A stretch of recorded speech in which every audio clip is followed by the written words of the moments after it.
Okay, so now you've seen what some grants can do, and you've seen the services that some discretionary and mandatory programs have given.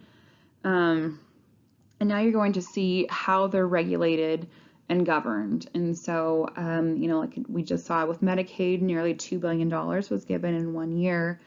And so there has to be proper management of that. And there are both federal and state requirements in how to do that.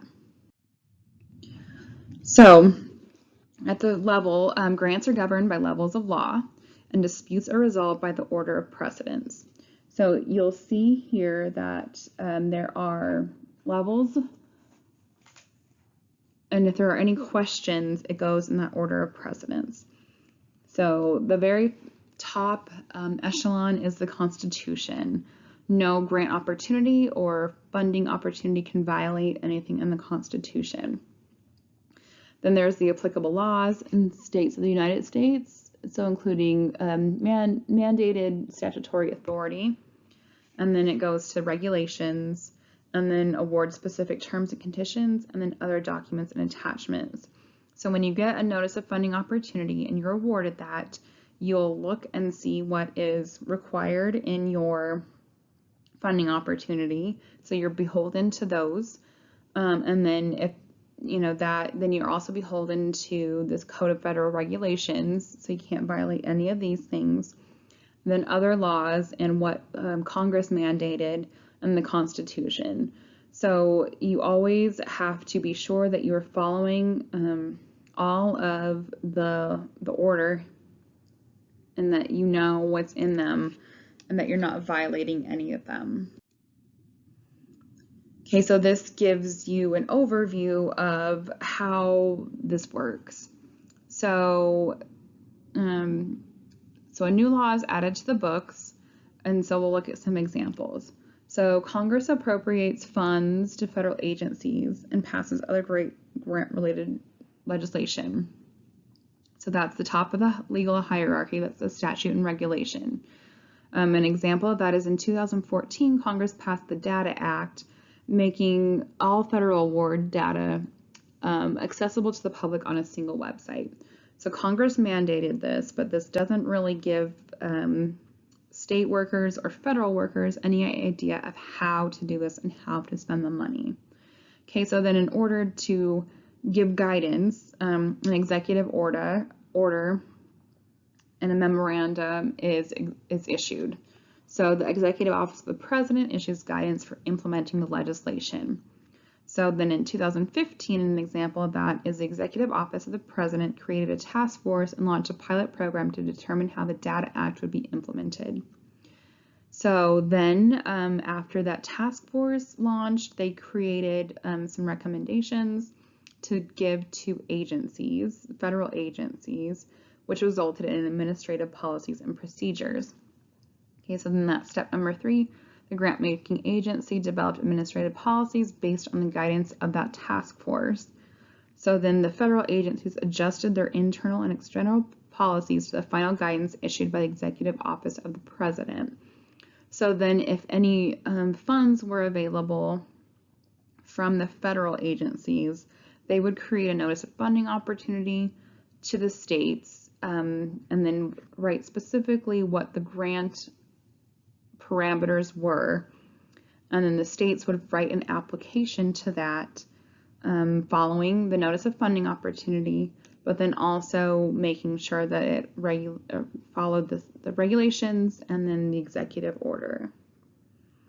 An administration of a grant can be more restrictive, but never less. So if the state of Nevada wanted to introduce anything more granular, it could, but it couldn't undo or do anything differently that was less restrictive than any of the federal regulations.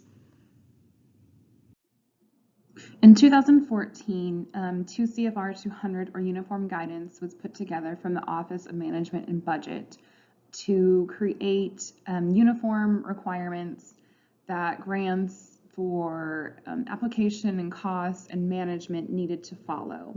So all federal agencies follow these, and therefore their recipients and their awardees need to make sure that their programs follow these requirements. There are a lot of details in them, and I recommend that you always look through these, especially if you're administering grants, because as you saw previously in the hierarchy, management of grants needs to follow these guidance, and you cannot violate them. If you do, then you are at risk for findings, debarment, or any kind of penalties. Again, they're very lengthy and have a lot of detail, but to kind of look at it intuitively, the cost when you're building a grant or when you're trying to manage a subrecipient, you need to make sure that costs are reasonable and necessary, allocable, in conformance, and consistent. Okay, so again, to have a strong program that can affect the most good and to follow requirements, you need to think of project design and maximizing the funds. So get that repetition in your head. To help with this, when you're either creating or overseeing a program, so if you're responsible for subrecipient monitoring or you're responsible for designing the program to spend the funds, you need to think reasonable and necessary, allocable, conformance, consistent, and documented.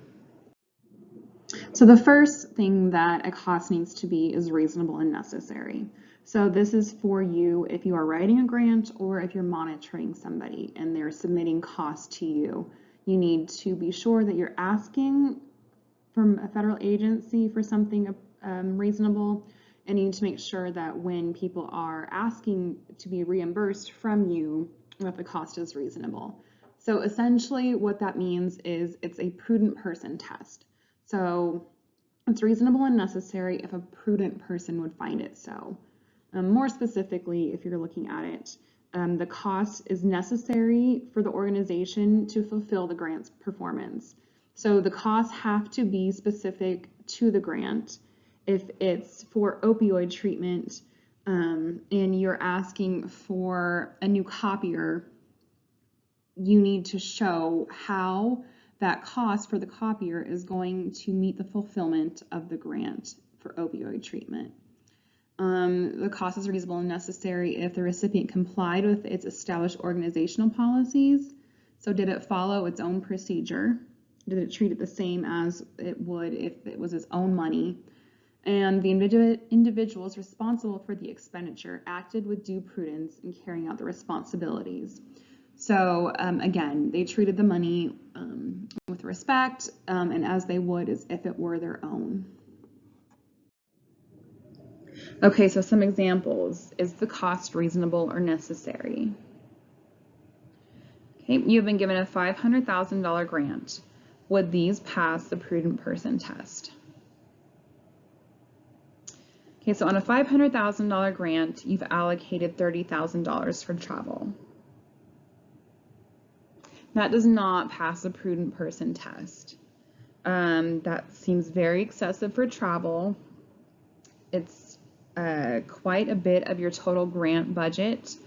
You would need to look at, if you saw this proposal coming before you, you would need to look and see what that travel is for, who's going, why is it so much, can it be, you know, if they're asking for 10 people to go for travel, then can one person go and send that back and disseminate that information to people? Or would it be cheaper to fly somebody out to give the trainings to all your staff? So justifying $30,000 for travel on a $500,000 grant does not sound very reasonable. Okay, so on your $500,000 grant, you've allocated $30,000 for topic-specific trainings to workers who will be out in the field. Is that reasonable or necessary?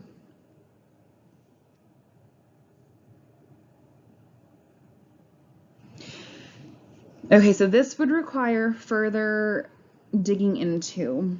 You need to find out what is the grant for, because that's still a pretty high percentage of your grant dollars.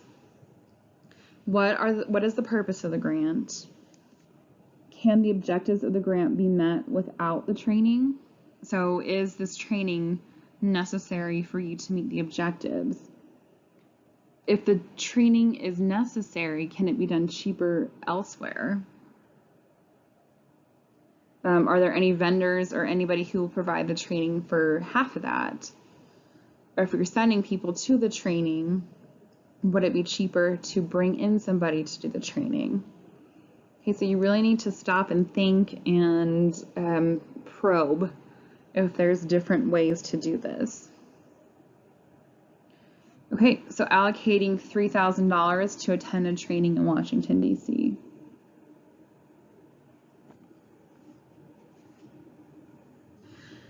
This again would require some further digging into to see if it's reasonable or not. What are you going to Washington, D.C. for? If it's for a grant, mandatory grant requirement, making sure that you're following the GSA rate, that you're staying at a hotel that honors the GSA. How many people are you sending? Does it have to be done in Washington, D.C.? So again, just thinking about, is this necessary to meet the objectives of the grant? Or can it be done differently? But if it's for a specific mandatory reason for the grant and you're following GSA, then it may be a reasonable cost. Okay, so subawarding funds to a nonprofit for the entire organization to have an in-person retreat. So this is where you need to look for and monitor what your sub-recipients are doing. If the entire organization is having an in-person retreat, you need to ensure and be sure that their retreat is only for meeting the objectives of the grant that you have. If it's for anything else, it is not reasonable or necessary. And you need to make sure that everybody who's attending this retreat is working on the grant. If they're not, then they're not helping meet the deliverables of the grant, and so the cost is not reasonable or necessary. Okay, is the cost reasonable or necessary if it's $200,000 for an executive director salary in an area serving 60,000 residents?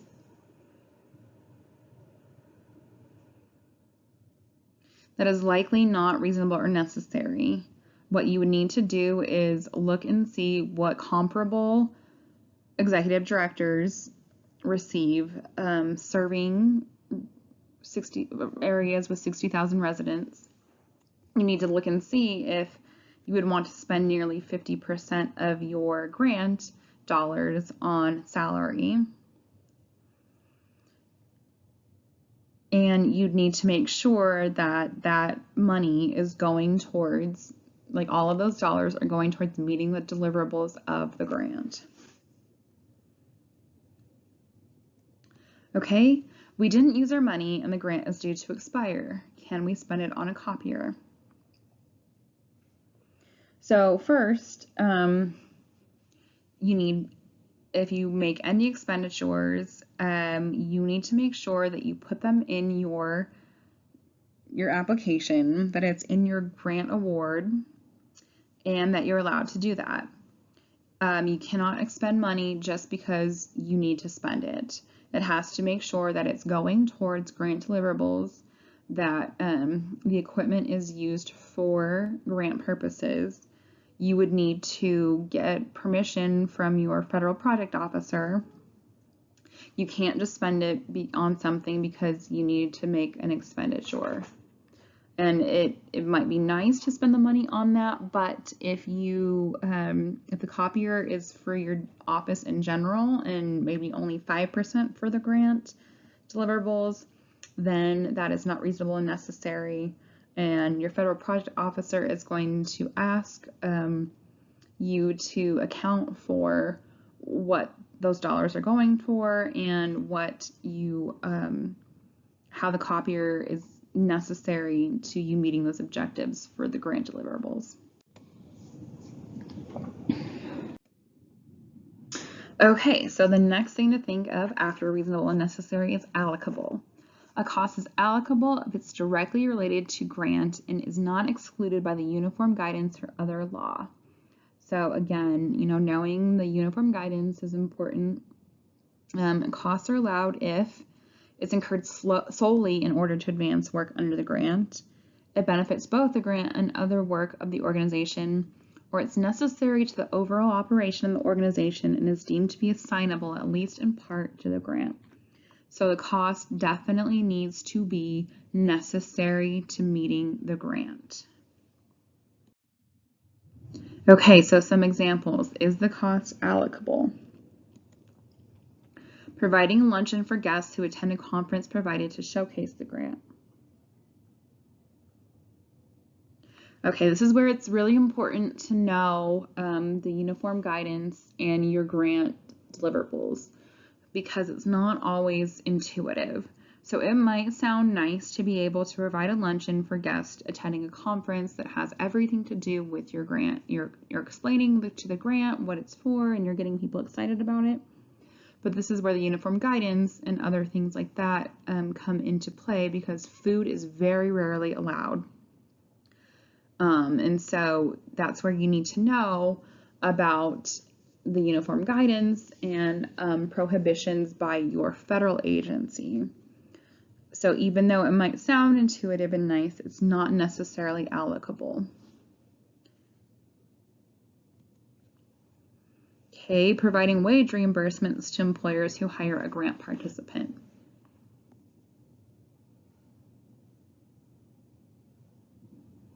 This is where you need to look in your notice of funding opportunity and the parameters of the grant to see if it's allowed or not. It'll tell you if it's allowed or not. Sometimes there are, like a Department of Labor grant, you want to put workers who are hard to hire into manufacturing plants. Some opportunities will allow for some wage reimbursement to employers who hire them and some will not. So in order to find out if the cost is allocable, you need to read the notice of funding opportunity. Okay, leasing a property for work related to the grant.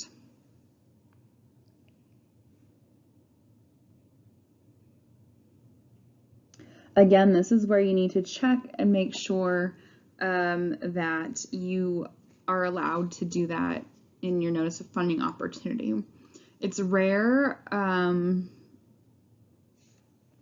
to be able to do that, but some allow for them and some don't. But then if you are leasing it or somebody is charging you as a subrecipient on what to lease, there are certain documents that need to be provided. For example, some health organizations require that the lease itself is provided, the design, and needing to show the office space, and then needing to show who is being charged to the grant and their workspace to show that it's not being charged, that you're not providing rent for the entire organization, but that the rent being charged is only for those who work there.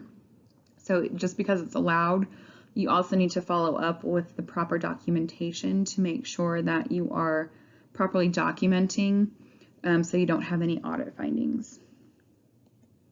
Okay, providing cash incentives to participants to complete a survey.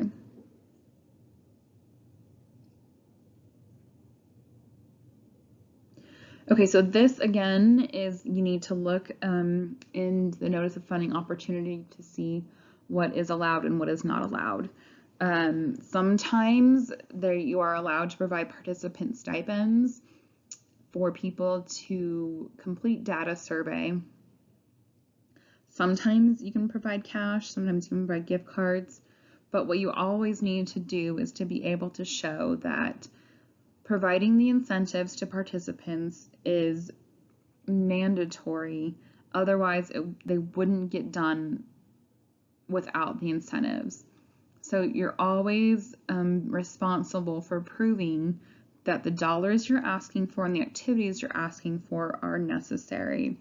You would have to show that the funds or the participants and the data would not be collected without providing these incentives. So the burden is on you to explain why you have to have cash incentives if it's allowed. Okay, advertisement for your organization.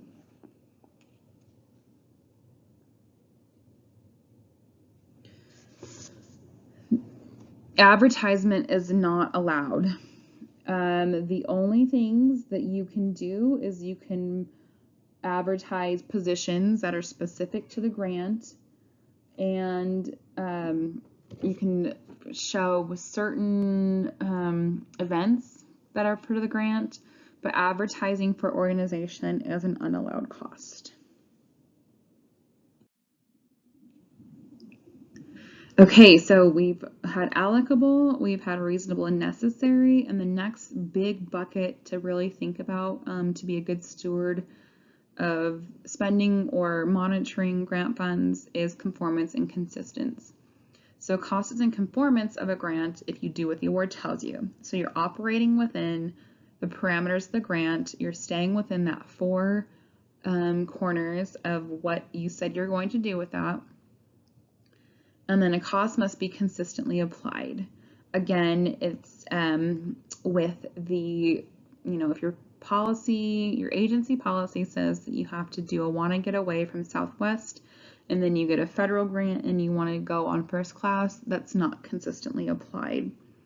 If you do operate without the conformance of the grant award, and sometimes you can talk to your federal product officer and get an exception, or you can request change to funds, you always need to get that in writing. Always make sure that you have it in writing because that's covering yourself. Okay, so examples are these policies in conformance and are they consistent? An agency sub-awards to two different partners and both get reimbursed for personnel. One submits pay stubs and the other does not.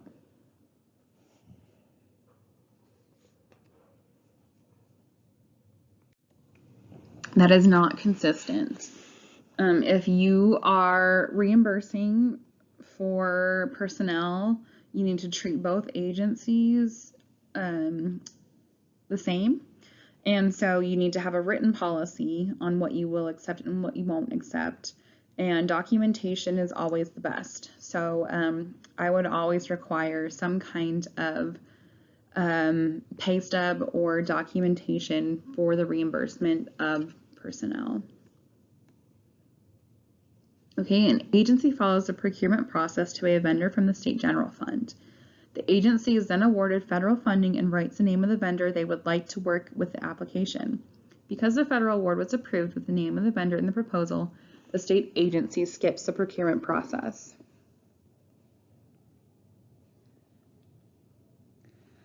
That is not conformance or consistent. So you still have to follow your state procurement policy.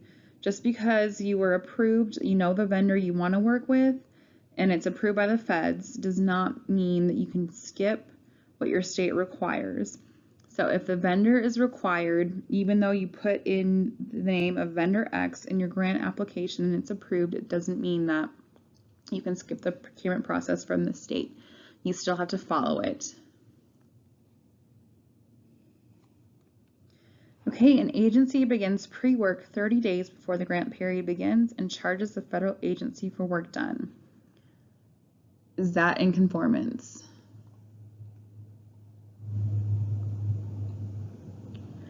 It is not in conformance because it was not operating within the agreed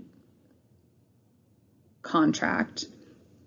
So your program date starts when it starts, and you cannot expend before or after that. You have to operate within what is specified in your contract. There are exceptions to pre-work. It's very rare, and you have to get written consent from the federal awarding agency. So if you do work prior to a grant period, do not expect to get reimbursed for it because it's not in your agreement. Okay, and the last is documented. When submitting expenditures, include backup documentation and require it for subrecipients. It's very important that either if you're expending things, that you're documenting how you're expending them. And then if you are monitoring subrecipients, you need to make sure that they are giving you documentation so that you can see that they're doing what they say they're doing. So you need to document many items, including but not limited to allowable or unallowable costs, equipment, grant match, level of effort, and procurement suspension and debarment. You know, an allowable or unallowable cost, if you're monitoring somebody or you're providing something, it would be a grant conference. You would need to show the invoice that you're not getting charged for food. So then you're covering yourself. Or you're making sure that a subrecipient isn't charging you for food, even if it's included in the banquet, even if it's included in the fee. You need to make sure. Okay, so if you had an equipment, like if you bought a generator, you would need to keep the receipt for that.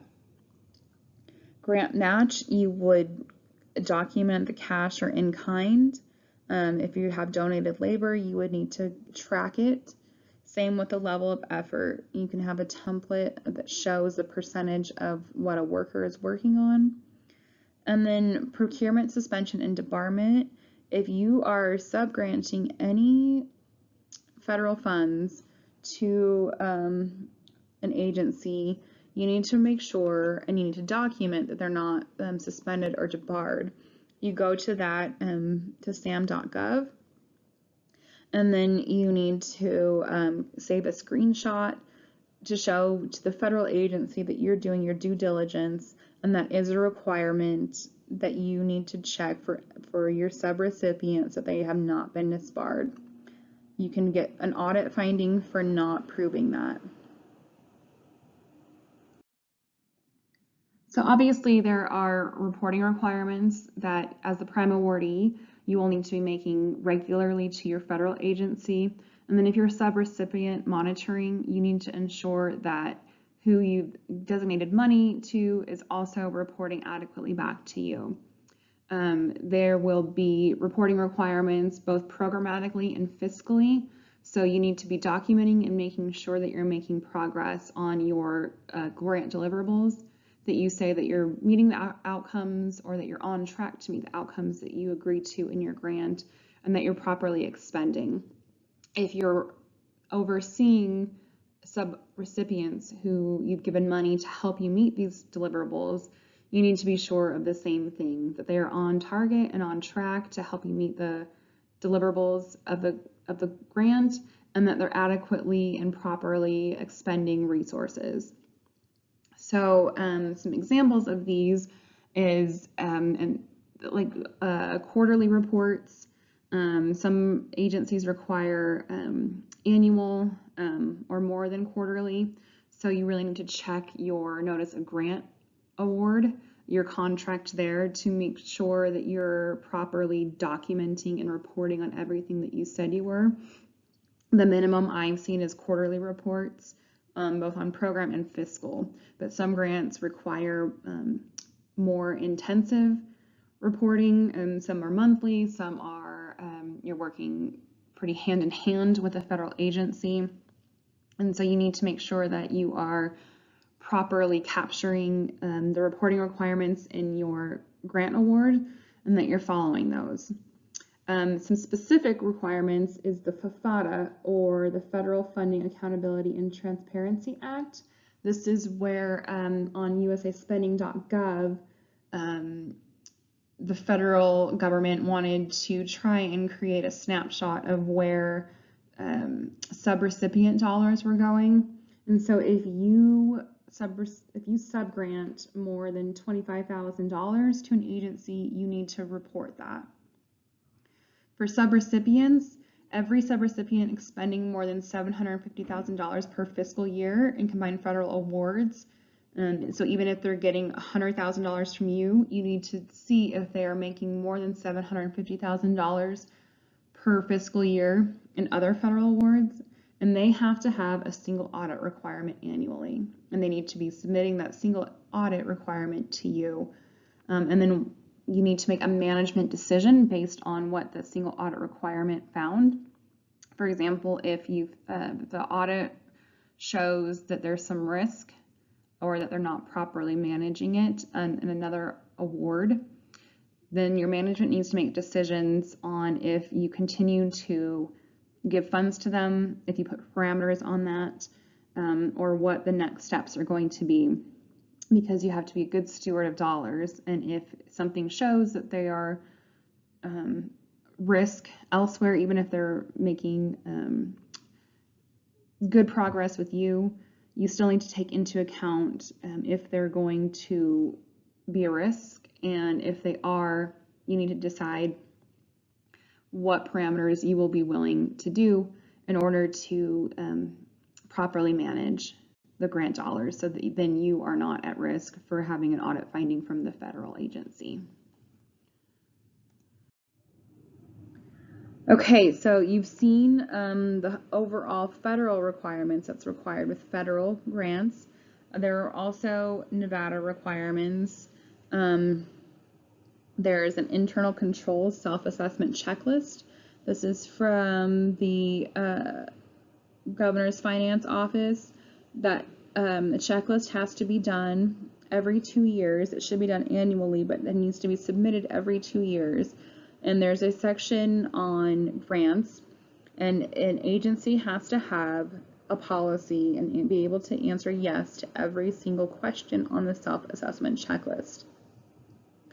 There also is a work program in the Interim Finance Committee.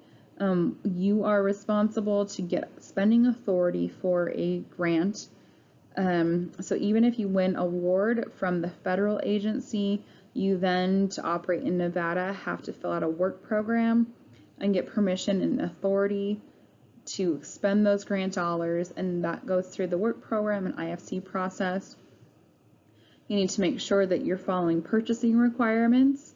So again, if you have a vendor, you need to make sure that even if it's named and approved in the federal grant application, that you go through the purchasing requirements and the Nevada grant policy. You need to make sure that you're following all of those. The table over here can show all requirements in the State Administrative Manual and NRS, and our office is happy to answer any